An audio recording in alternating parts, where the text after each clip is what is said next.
What I'm going to do is I'm going to go over a canine dewormer from the company Safeguard. Actually, I think it's called Merrick Animal Health. How about that, everybody? And this is the 2-gram pouches. This is a 3-day treatment. And believe it or not, this actually is a quad dewormer. And what does that mean? So what that means is it covers tapeworms, roundworms, hookworms is what my dog had, and whipworms. And the active ingredient in each one of these pouches is fenbendazole granules. And what it does, it comes out as a little small white powder. I actually have 2 dogs. So these are 2-gram pouches, and each one of my dogs is around about between 10 pounds, so up to about 10 pounds, and I put 1 gram per pouch. They were very small pouches, very easy to use. Here's actually one of the used pouches right here. All I did was cut the top off with a pair of scissors and just dump out up to 1 gram per each one. I've got a smaller dog, so I went a little lower with her,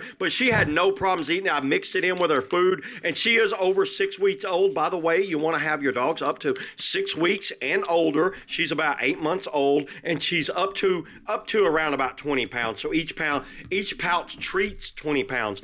And you can see the difference in treatment here. This one box was enough to deworm them. I mixed it in with her food. She had no problems eating it. The granules mixed well. A little tip that I seen online was to use chicken broth. So my second time I used it, I added chicken broth to it, and they just lapped that up like it was perfect. So they had no issues with the chicken broth. And this stuff just kind of like mixed in with the chicken. It floated a little bit, but they actually didn't mind it. They ate it just with no problem. I did monitor their poop about every time they went, so I didn't see any worms left in it. So I think this works. I don't see any problems with this at all. This is a great option for anyone that's just wanting a great dewormer to do a wide range of dogs. You could do a whole herd of them with all this. So yeah, there it is, everybody. That's all I got on the Safeguard Canine Dewormer. See you on the next video.